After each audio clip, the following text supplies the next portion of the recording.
La Bible en un an. Lecture du 23 octobre. 2 Timothée, chapitre 2, versets 1 à 21. Toi donc, mon enfant, fortifie-toi dans la grâce qui est en Jésus-Christ. Et ce que tu as entendu de moi en présence de beaucoup de témoins, confie-les à des hommes fidèles, qui soient capables de l'enseigner aussi à d'autres. Souffre avec moi, comme un bon soldat de Jésus-Christ. Il n'est pas de soldat qui s'embarrasse des affaires de la vie, s'il veut plaire à celui qui l'a enrôlé. Et l'athlète n'est pas couronné s'il n'a combattu suivant les règles. Il faut que le laboureur travaille avant de recueillir les fruits. Comprends ce que je dis, car le Seigneur te donnera de l'intelligence en toutes choses. Souviens-toi de Jésus-Christ, issu de la postérité de David, ressuscité des morts selon mon évangile, pour lequel je souffre jusqu'à être lié comme un malfaiteur. Mais la parole de Dieu n'est pas liée. C'est pourquoi je supporte tout à cause des élus, afin qu'eux aussi obtiennent le salut qui est en Jésus-Christ avec la gloire éternelle. Cette parole est certaine. Si nous sommes morts avec lui, nous vivrons aussi avec lui. Si nous persévérons, nous régnerons aussi avec lui. Si nous le renions, lui aussi nous reniera.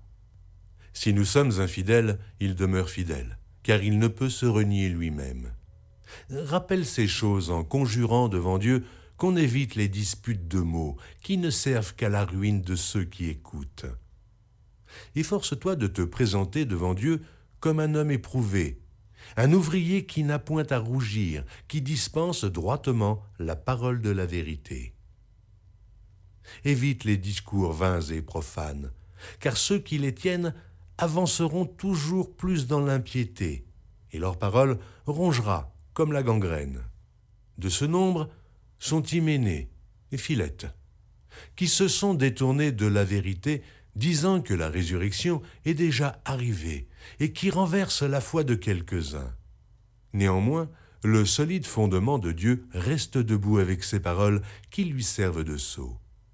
Le Seigneur connaît ceux qui lui appartiennent et quiconque prononce le nom du Seigneur, qu'il s'éloigne de l'iniquité. Dans une grande maison, il n'y a pas seulement des vases d'or et d'argent, mais il y en a aussi de bois et de terre. Les uns sont des vases d'honneur et les autres sont d'un usage vil. Si donc quelqu'un se conserve pur, en s'abstenant de ces choses, il sera un vase d'honneur, sanctifié, utile à son maître, propre à toute bonne œuvre. Jérémie, chapitre 42. Tous les chefs des troupes, Jochanan, fils de Caréar, Jézania, fils d'Osée, et tout le peuple, depuis le plus petit jusqu'au plus grand, s'avancèrent et dirent à Jérémie, le prophète, « Que nos supplications soient favorablement reçues devant toi. Intercède en notre faveur auprès de l'Éternel, ton Dieu, en faveur de tous ceux qui restent, car nous étions beaucoup, et nous restons en petit nombre, comme tes yeux le voient. Et que l'Éternel, ton Dieu, nous montre le chemin que nous devons suivre et ce que nous avons à faire. » Jérémie, le prophète, leur dit, « J'entends. Voici, je vais prier l'Éternel, votre Dieu, selon votre demande.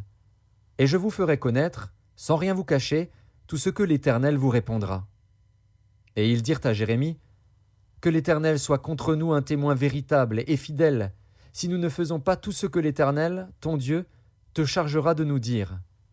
Que ce soit du bien ou du mal, nous obéirons à la voix de l'Éternel, notre Dieu, vers qui nous t'envoyons, afin que nous soyons heureux si nous obéissons à la voix de l'Éternel, notre Dieu. » 10 jours après, la parole de l'Éternel fut adressée à Jérémie. Et Jérémie appela Jochanan, fils de Caréar, tous les chefs des troupes qui étaient avec lui, et tout le peuple, depuis le plus petit jusqu'au plus grand. Il leur dit, « Ainsi parle l'Éternel, le Dieu d'Israël, vers qui vous m'avez envoyé, pour que je lui présente vos supplications. Si vous restez dans ce pays, je vous y établirai et je ne vous détruirai pas. Je vous planterai et je ne vous arracherai pas, car je me repens du mal que je vous ai fait. Ne craignez pas le roi de Babylone, dont vous avez peur. Ne le craignez pas, dit l'Éternel, car je suis avec vous pour vous sauver et vous délivrer de sa main. Je lui inspirerai de la compassion pour vous, et il aura pitié de vous, et il vous laissera demeurer dans votre pays. Mais si vous n'obéissez pas à la voix de l'Éternel, votre Dieu, et si vous dites « Nous ne resterons pas dans ce pays, non, nous irons au pays d'Égypte, où nous ne verrons point de guerre, où nous n'entendrons pas le son de la trompette, où nous ne manquerons pas de pain, et c'est là que nous habiterons. » Alors écoutez la parole de l'Éternel, reste de Juda. Ainsi parle l'Éternel des armées, le Dieu d'Israël. Si vous tournez le visage pour aller en Égypte, si vous y allez demeurer, l'épée que vous redoutez vous atteindra là au pays d'Égypte, la famine que vous craignez s'attachera à vous là en Égypte, et vous y mourrez. Tous ceux qui tourneront le visage pour aller en Égypte, afin d'y demeurer, mourront par l'épée, par la famine ou par la peste, et nul n'échappera, ne fuira devant les malheurs que je ferai venir sur eux. Car ainsi parle l'Éternel des armées, le Dieu d'Israël. De même que ma colère et ma fureur se sont répandues sur les habitants de Jérusalem, de même ma fureur se répandra sur vous, si vous allez en Égypte.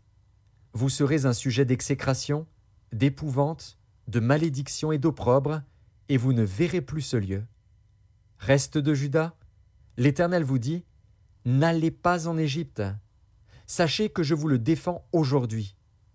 Vous vous trompez vous-même, car vous m'avez envoyé vers l'Éternel, votre Dieu, en disant « Intercède en notre faveur auprès de l'Éternel, notre Dieu. Fais-nous connaître tout ce que l'Éternel, notre Dieu, dira, et nous le ferons. » Je vous l'ai déclaré aujourd'hui. Mais vous n'écoutez pas la voix de l'Éternel, votre Dieu, ni tout ce qu'il m'a chargé de vous dire. Sachez maintenant que vous mourrez par l'épée, par la famine ou par la peste, dans le lieu où vous voulez aller pour y demeurer. Jérémie, chapitre 43. Lorsque Jérémie eut achevé de dire à tout le peuple toutes les paroles de l'Éternel, leur Dieu, toutes ces paroles que l'Éternel, leur Dieu, l'avait chargé de leur dire, Azaria, fils d'Osée, Jochanan, fils de Caréar, et tous ces hommes orgueilleux dirent à Jérémie, « Tu dis un mensonge. L'Éternel, notre Dieu, ne t'a point chargé de nous dire, n'allez pas en Égypte pour y demeurer. Mais c'est Baruch, fils de Nérija, qui t'excite contre nous, afin de nous livrer entre les mains des Chaldéens, pour qu'ils nous fassent mourir ou nous emmènent captifs à Babylone. » Jochanan, fils de Caréar, tous les chefs des troupes et tout le peuple n'obéirent point à la voix de l'Éternel qui leur ordonnait de rester dans le pays de Juda.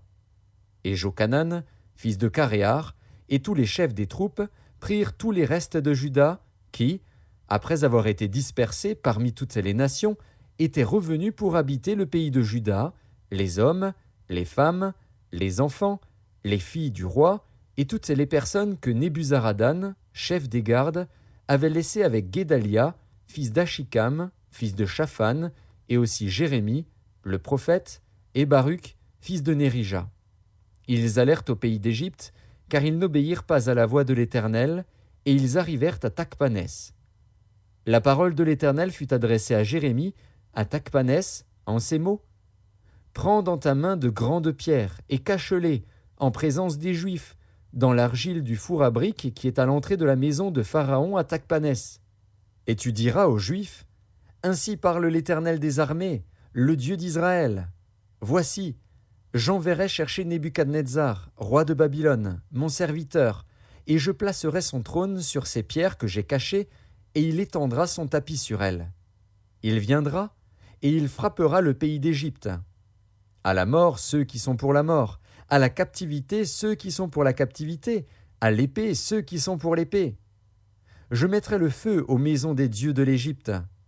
Nebuchadnezzar les brûlera, il emmènera captives les idoles, il s'enveloppera du pays d'Égypte comme le berger s'enveloppe de son vêtement, et il sortira de là en paix. Il brisera les statues de Beth-Shemesh au pays d'Égypte, et il brûlera par le feu les maisons des dieux de l'Égypte. Jérémie, chapitre 44, versets 1 à 23. La parole fut adressée à Jérémie sur tous les Juifs demeurant au pays d'Égypte, demeurant à Migdol, à Tachpanès, à Noph et au pays de Patros, en ces mots. Ainsi parle l'Éternel des armées, le Dieu d'Israël. Vous avez vu tous les malheurs que j'ai fait venir sur Jérusalem et sur toutes les villes de Juda.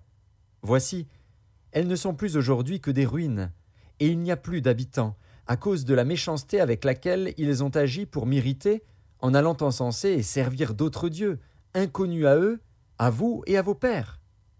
Je vous ai envoyé tous mes serviteurs, les prophètes. Je les ai envoyés dès le matin, pour vous dire, ne faites pas ces abominations, que je hais. Mais ils n'ont pas écouté, ils n'ont pas prêté l'oreille, ils ne sont pas revenus de leur méchanceté, et ils n'ont pas cessé d'offrir de l'encens à d'autres dieux. Ma colère et ma fureur se sont répandues, et ont embrasé les villes de Juda et les rues de Jérusalem, qui ne sont plus que des ruines et un désert, comme on le voit aujourd'hui.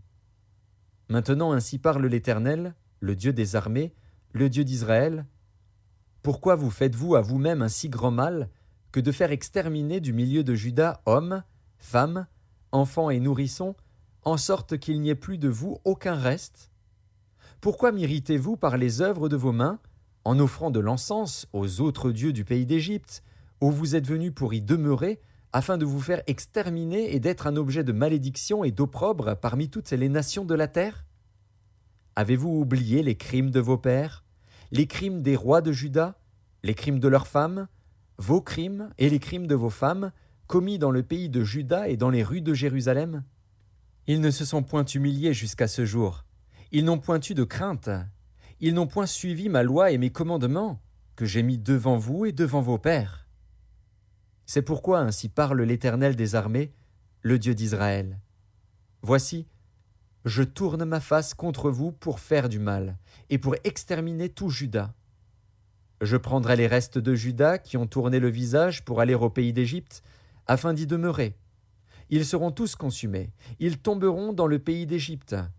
Ils seront consumés par l'épée, par la famine, depuis le plus petit jusqu'au plus grand. Ils périront par l'épée et par la famine. Et ils seront un sujet d'exécration, d'épouvante, de malédiction et d'opprobre. Je châtierai ceux qui demeurent au pays d'Égypte, comme j'ai châtié Jérusalem, par l'épée, par la famine et par la peste. Nul n'échappera, ne fuira, parmi les restes de Juda qui sont venus pour demeurer au pays d'Égypte, avec l'intention de retourner dans le pays de Juda, où ils ont le désir de retourner s'établir. Car ils n'y retourneront pas, sinon quelques réchappés. Tous les hommes qui savaient que leurs femmes offraient de l'encens à d'autres dieux, toutes les femmes qui se trouvaient là en grand nombre, et tout le peuple qui demeurait au pays d'Égypte, à Patros, répondirent ainsi à Jérémie.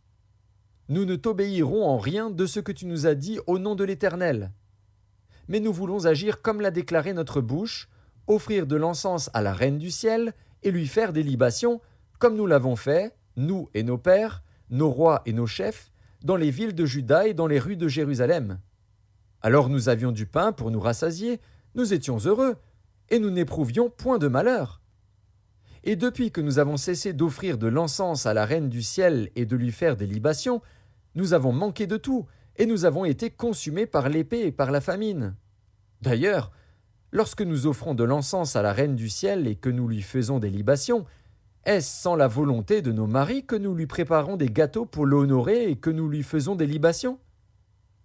Jérémie dit alors à tout le peuple, aux hommes, aux femmes, à tous ceux qui lui avaient fait cette réponse, « L'Éternel ne s'est-il pas rappelé? N'a-t-il pas eu à la pensée l'encens que vous avez brûlé dans les villes de Juda et dans les rues de Jérusalem, vous et vos pères, vos rois et vos chefs, et le peuple du pays? L'Éternel n'a pas pu le supporter davantage, à cause de la méchanceté de vos actions, à cause des abominations que vous avez commises. Et votre pays est devenu une ruine, un désert, un objet de malédiction, comme on le voit aujourd'hui. C'est parce que vous avez brûlé de l'encens et péché contre l'Éternel, parce que vous n'avez pas écouté la voix de l'Éternel et que vous n'avez pas observé sa loi, ses ordonnances et ses préceptes, c'est pour cela que ces malheurs vous sont arrivés, comme on le voit aujourd'hui. Psaume chapitre 92. Psaume, cantique pour le jour du Shabbat. Il est beau de louer l'Éternel et de célébrer ton nom, ô Très-Haut, d'annoncer le matin ta bonté et ta fidélité pendant les nuits sur l'instrument à 10 cordes et sur le luth, au son de la harpe. Tu me réjouis par tes œuvres ô Éternel, et je chante avec allégresse l'ouvrage de tes mains. Que tes œuvres sont grandes, ô Éternel, que tes pensées sont profondes. L'homme stupide n'y connaît rien, et l'insensé n'y prend point garde. Si les méchants croissent comme l'herbe, si tous ceux qui font le mal fleurissent, c'est pour être anéantis à jamais. Mais toi, tu es le Très-Haut, à perpétuité, ô Éternel. Car voici tes ennemis, ô Éternel, car voici tes ennemis périssent. Tous ceux qui font le mal sont dispersés. Et tu me donnes la force du buffle, je suis arrosé avec une huile fraîche. Mon œil se plaît à contempler mes ennemis, et mon oreille à entendre mes méchants adversaires. Les justes croissent comme le palmier, ils s'élèvent comme le cèdre du Liban. Plantés dans la maison de l'Éternel, ils prospèrent dans les parvis de notre Dieu. Ils portent encore des fruits dans la vieillesse, ils sont pleins de sève et verdoyants, pour faire connaître que l'Éternel est juste. Il est mon rocher, et il n'y a point en lui d'iniquité. Psaume, chapitre 93. L'Éternel règne, il est revêtu de majesté, l'Éternel est revêtu, il est ceint de force, aussi le monde est ferme, il ne chancelle pas. Ton trône est établi dès les temps anciens, tu existes de toute éternité. Les fleuves élèvent, ô Éternel, les fleuves élèvent leur voix, les fleuves élèvent leurs ondes retentissantes. Plus que la voix des grandes, des puissantes eaux, des flots impétueux de la mer, l'Éternel est puissant dans les lieux célestes. Tes témoignages sont entièrement véritables, la sainteté convient à ta maison, ô Éternel, pour toute la durée des temps. Proverbe, chapitre 26, versets 3 à 5. Le fouet est pour le cheval, le mors pour l'âne, et la verge pour le dos des insensés. Ne réponds pas à l'insensé selon sa folie, de peur que tu ne lui ressembles toi-même. Réponds à l'insensé selon sa folie, afin qu'il ne se regarde pas comme sage.